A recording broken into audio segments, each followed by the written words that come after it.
شروع اللہ کا نام لے کر جو بڑا مہربان نہایت رحم والا ہے۔ الف لام میم۔ کیا لوگ یہ خیال کیے ہوئے ہیں کہ صرف یہ کہنے سے کہ ہم ایمان لے آئے چھوڑ دیے جائیں گے اور ان کی آزمائش نہیں کی جائے گی؟ اور جو لوگ ان سے پہلے ہو چکے ہیں ہم نے ان کو بھی آزمایا تھا اور ان کو بھی آزمائیں گے، سو اللہ ان کو ضرور معلوم کرے گا جو اپنے ایمان میں سچے ہیں اور ان کو بھی جو جھوٹے ہیں۔ کیا وہ لوگ جو برے کام کرتے ہیں یہ سمجھے ہوئے ہیں کہ یہ ہمارے قابو سے نکل جائیں گے؟ جو فیصلہ یہ کرتے ہیں برا ہے۔ جو شخص اللہ کی ملاقات کی امید رکھتا ہو تو اللہ کا مقرر کیا ہوا وقت ضرور آنے والا ہے، اور وہ سننے والا ہے، جاننے والا ہے۔ اور جو شخص محنت کرتا ہے تو اپنے ہی فائدے کے لیے محنت کرتا ہے، بے شک اللہ تو سارے جہان سے بے نیاز ہے۔ اور جو لوگ ایمان لائے اور نیک عمل کرتے رہے ہم ان کے گناہوں کو ان سے دور کر دیں گے اور ان کو ان کے اعمال کا بہت اچھا بدلہ دیں گے۔ اور ہم نے انسان کو اس کے ماں باپ کے ساتھ نیک سلوک کرنے کا حکم دیا ہے۔ اے مخاطب، اگر تیرے ماں باپ تجھے مجبور کریں کہ تو میرے ساتھ کسی کو شریک بنائے جس کی حقیقت کی تجھے واقفیت نہیں تو ان کا کہا نہ مانیو۔ تم سب کو میری طرف لوٹ کر آنا ہے، پھر جو کچھ تم کرتے تھے میں تم کو جتا دوں گا۔ اور جو لوگ ایمان لائے اور نیک عمل کرتے رہے ان کو ہم نیک لوگوں میں داخل کریں گے۔ اور بعض لوگ ایسے ہیں جو کہتے ہیں کہ ہم اللہ پر ایمان لائے، پھر جب ان کو اللہ کے راستے میں کوئی ایذا پہنچتی ہے تو لوگوں کے ایذا پہنچانے کو یوں سمجھتے ہیں جیسے اللہ کا عذاب۔ اور اگر تمہارے پروردگار کی طرف سے مدد پہنچے تو کہتے ہیں کہ ہم تو تمہارے ساتھ تھے۔ کیا جو اہل عالم کے سینوں میں ہے اللہ اس سے واقف نہیں؟ اور اللہ ان کو ضرور معلوم کرے گا جو سچے مومن ہیں، اور وہ منافقوں کو بھی معلوم کر کے رہے گا۔ اور جو کافر ہیں وہ مومنوں سے کہتے ہیں کہ ہمارے طریقے پر چلو اور ہم تمہارے گناہ اٹھا لیں گے، حالانکہ وہ ان کے گناہوں کا کچھ بھی بوجھ اٹھانے والے نہیں۔ کچھ شک نہیں کہ یہ جھوٹے ہیں، اور یہ اپنے بوجھ بھی اٹھائیں گے اور اپنے بوجھوں کے ساتھ اور لوگوں کے بوجھ بھی۔ اور جو جھوٹ یہ لوگ گھڑتے رہے قیامت کے دن ان کی ان سے ضرور پرسش ہوگی۔ اور ہم نے نوح کو ان کی قوم کی طرف بھیجا تو وہ ان میں 50 برس کم 1000 برس رہے، پھر ان لوگوں کو طوفان کے عذاب نے آ پکڑا اور وہ ظالم تھے۔ پھر ہم نے نوح کو اور کشتی والوں کو نجات دی اور کشتی کو اہل عالم کے لیے نشانی بنا دیا۔ اور ابراہیم کو یاد کرو جب انہوں نے اپنی قوم سے کہا کہ اللہ کی عبادت کرو اور اس سے ڈرو، اگر تم سمجھ رکھتے ہو تو یہ تمہارے حق میں بہتر ہے۔ تم تو اللہ کو چھوڑ کر بتوں کو پوجتے اور جھوٹی باتیں بناتے ہو۔ جن لوگوں کو تم اللہ کے سوا پوجتے ہو وہ تم کو رزق دینے کا اختیار نہیں رکھتے، پس اللہ ہی کے ہاں سے رزق طلب کرو اور اسی کی عبادت کرو اور اسی کا شکر کرو، اسی کی طرف تم لوٹ کر جاؤ گے۔ اور اگر تم جھٹلاتے ہو تو تم سے پہلے بھی امتیں اپنے پیغمبروں کی تکذیب کر چکی ہیں، اور پیغمبر کے ذمے کھول کر سنا دینے کے سوا اور کچھ نہیں۔ کیا انہوں نے نہیں دیکھا کہ اللہ کس طرح خلقت کو پہلی بار پیدا کرتا ہے پھر کس طرح اس کو دوبارہ پیدا کرے گا؟ یہ اللہ کو آسان ہے۔ کہہ دو کہ ملک میں چلو پھرو اور دیکھو کہ اس نے کس طرح خلقت کو پہلی دفعہ پیدا کیا ہے، پھر اللہ ہی دوسری بار بھی پیدا کرے گا۔ بے شک اللہ ہر چیز پر قادر ہے۔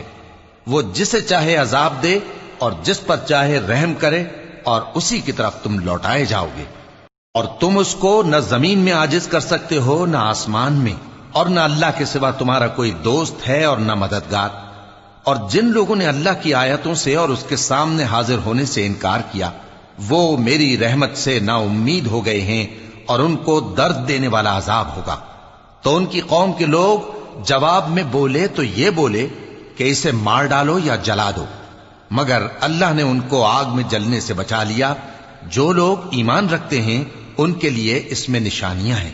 اور ابراہیم نے کہا کہ تم جو اللہ کو چھوڑ کر بتوں کو لے بیٹھے ہو تو دنیا کی زندگی میں باہم دوستی کے لیے، مگر پھر قیامت کے دن ایک دوسرے کی دوستی سے انکار کر دو گے اور ایک دوسرے پر لعنت بھیجو گے، اور تمہارا ٹھکانہ دوزخ ہوگا اور کوئی تمہارا مددگار نہ ہوگا۔ پس ان پر ایک لوط ایمان لائے اور ابراہیم کہنے لگے کہ میں اپنے پروردگار کی طرف ہجرت کرنے والا ہوں، بے شک وہ غالب ہے، حکمت والا ہے۔ اور ہم نے ان کو اسحاق اور یعقوب بخشے اور انہی کی اولاد میں پیغمبری اور کتاب رکھ دی، اور ان کو دنیا میں بھی ان کا صلہ عنایت کیا اور وہ آخرت میں بھی نیک لوگوں میں ہوں گے۔ اور لوط کو یاد کرو جب انہوں نے اپنی قوم سے کہا کہ تم عجب بے حیائی کے مرتکب ہوتے ہو، تم سے پہلے اہل عالم میں سے کسی نے ایسا کام نہیں کیا۔ کیا تم مردوں کی طرف مائل ہوتے اور راہزنی کرتے ہو اور اپنی مجلسوں میں ناپسندیدہ کام کرتے ہو؟ تو ان کی قوم کے لوگ جواب میں بولے تو یہ بولے کہ اگر تم سچے ہو تو ہم پر عذاب لے آؤ۔ لوط نے کہا کہ اے میرے پروردگار، ان مفسد لوگوں کے مقابلے میں مجھے نصرت عنایت فرما۔ اور جب ہمارے فرشتے ابراہیم کے پاس خوشی کی خبر لے کر آئے تو کہنے لگے کہ ہم اس بستی کے لوگوں کو ہلاک کر دینے والے ہیں کہ یہاں کے رہنے والے نافرمان ہیں۔ ابراہیم نے کہا کہ اس میں تو لوط بھی ہیں۔ وہ کہنے لگے کہ جو لوگ یہاں رہتے ہیں ہمیں سب معلوم ہیں، ہم ان کو اور ان کے گھر والوں کو بچا لیں گے بجز ان کی بیوی کے کہ وہ پیچھے رہنے والوں میں ہوگی۔ اور جب ہمارے فرشتے لوط کے پاس آئے تو وہ ان کی وجہ سے ناخوش اور تنگ دل ہوئے۔ فرشتوں نے کہا کچھ خوف نہ کیجیے اور نہ رنج کیجیے، ہم آپ کو اور آپ کے گھر والوں کو بچا لیں گے مگر آپ کی بیوی کے پیچھے رہنے والوں میں ہوگی۔ ہم اس بستی کے رہنے والوں پر اس سبب سے کہ یہ بدکرداری کرتے رہے ہیں آسمان سے عذاب نازل کرنے والے ہیں، اور ہم نے سمجھنے والے لوگوں کے لیے اس بستی کی ایک کھلی نشانی چھوڑ دی۔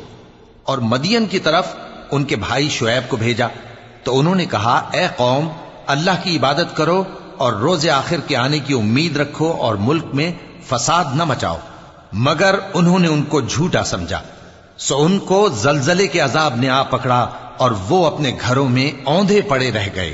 اور عاد اور سمود کو بھی ہم نے ہلاک کر دیا، چنانچہ ان کے ویران گھر تمہاری آنکھوں کے سامنے ہیں، اور شیطان نے ان کے اعمال ان کو آراستہ کر دکھائے اور ان کو سیدھے رستے سے روک دیا، حالانکہ وہ دیکھنے والے لوگ تھے۔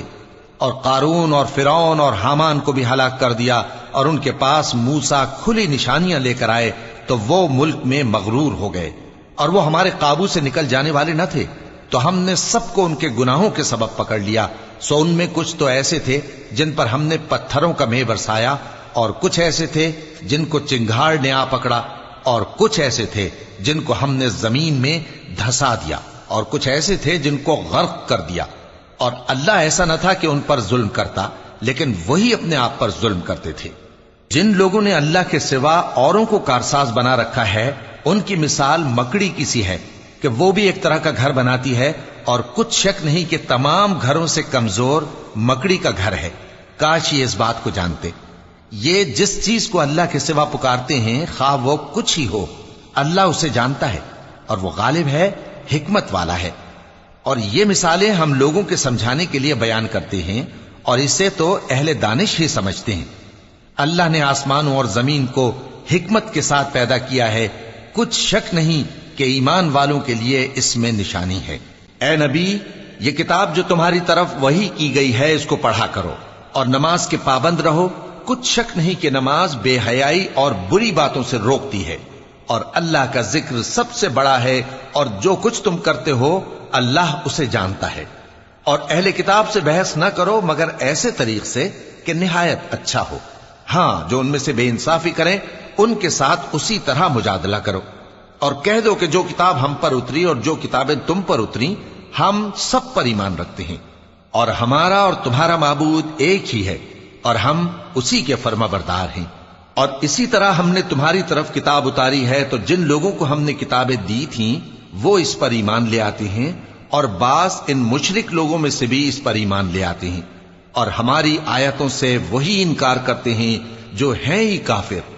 اور تم اس سے پہلے کوئی کتاب نہیں پڑھتے تھے اور نہ اسے اپنے ہاتھ سے لکھ ہی سکتے تھے، ایسا ہوتا تو اہل باطل ضرور شک کرتے، بلکہ یہ روشن آیتیں ہیں جن لوگوں کو علم دیا گیا ہے ان کے سینوں میں محفوظ، اور ہماری آیتوں سے وہی لوگ انکار کرتے ہیں جو بے انصاف ہیں۔ اور کافر کہتے ہیں کہ اس پر اس کے پروردگار کی طرف سے نشانیاں کیوں نازل نہیں ہوئیں؟ کہہ دو کہ نشانیاں تو اللہ ہی کے پاس ہیں، اور میں تو کھلم کھلا خبردار کرنے والا ہوں۔ کیا ان لوگوں کے لیے یہ کافی نہیں کہ ہم نے تم پر کتاب نازل کی جو ان کو پڑھ کر سنائی جاتی ہے؟ کچھ شک نہیں کہ مومن لوگوں کے لیے اس میں رحمت اور نصیحت ہے۔ کہہ دو کہ میرے اور تمہارے درمیان اللہ ہی گواہ کافی ہے۔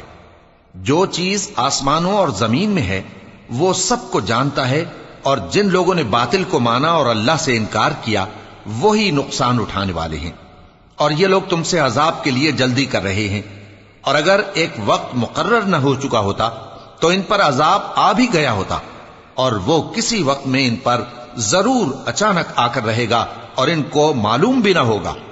یہ تم سے عذاب کے لیے جلدی کر رہے ہیں، جبکہ دوزخ تو کافروں کو گھیر لینے والی ہے۔ جس دن عذاب ان کو ان کے اوپر سے اور ان کے پیروں کے نیچے سے ڈھانک لے گا، اور اللہ فرمائے گا کہ جو کام تم کیا کرتے تھے اب ان کا مزہ چکھو۔ اے میرے بندو جو ایمان لائے ہو، میری زمین فراخ ہے تو میری ہی عبادت کرو۔ ہر شخص موت کا مزہ چکھنے والا ہے، پھر تم ہماری ہی طرف لوٹ کر آؤ گے۔ اور جو لوگ ایمان لائے اور نیک عمل کرتے رہے ان کو ہم بہشت کے اونچے اونچے محلوں میں جگہ دیں گے، جن کے نیچے نہریں بہہ رہی ہیں، ہمیشہ ان میں رہیں گے۔ نیک عمل کرنے والوں کا یہ خوب بدلہ ہے، جو صبر کرتے اور اپنے پروردگار پر بھروسہ رکھتے ہیں۔ اور بہت سے جانور ہیں جو اپنا رزق اٹھائے نہیں پھرتے، اللہ ہی ان کو رزق دیتا ہے اور تم کو بھی، اور وہ سننے والا ہے، جاننے والا ہے۔ اور اگر ان سے پوچھو کہ آسمانوں اور زمین کو کس نے پیدا کیا اور سورج اور چاند کو کس نے تمہارے زیر فرمان کیا، تو کہہ دیں گے اللہ نے۔ تو پھر یہ کہاں الٹے جا رہے ہیں؟ اللہ ہی اپنے بندوں میں سے جس کے لیے چاہتا ہے روزی فراخ کر دیتا ہے اور جس کے لیے چاہتا ہے تنگ کر دیتا ہے۔ بے شک اللہ ہر چیز سے واقف ہے۔ اور اگر تم ان سے پوچھو کہ آسمان سے پانی کس نے برسایا، پھر اس سے زمین کو اس کے مرنے کے بعد کس نے زندہ کیا، تو کہہ دیں گے کہ اللہ نے۔ کہہ دو کہ اللہ کا شکر ہے، لیکن ان میں اکثر نہیں سمجھتے۔ اور یہ دنیا کی زندگی تو صرف کھیل اور تماشا ہے، اور ہمیشہ کی زندگی کا مقام تو آخرت کا گھر ہے۔ کاش یہ لوگ سمجھتے۔ پھر جب یہ کشتی میں سوار ہوتے ہیں تو اللہ کو پکارتے، خالص کرتے ہوئے اسی کے لیے اطاعت کو، لیکن جب وہ ان کو نجات دے کر خشکی پر پہنچا دیتا ہے تو جھٹ شرک کرنے لگ جاتے ہیں، تاکہ جو ہم نے ان کو بخشا ہے اس کی ناشکری کریں اور فائدہ اٹھائیں۔ سو خیر عنقریب ان کو معلوم ہو جائے گا۔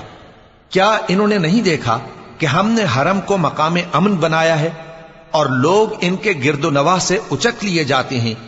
کیا یہ لوگ باطل پر اعتقاد رکھتے ہیں اور اللہ کی نعمتوں کی ناشکری کرتے ہیں؟ اور اس سے بڑا ظالم کون جو اللہ پر جھوٹ بہتان باندھے، یا جب حق بات اس کے پاس آئے تو اس کی تکذیب کرے؟ کیا کافروں کا ٹھکانہ جہنم میں نہیں ہے؟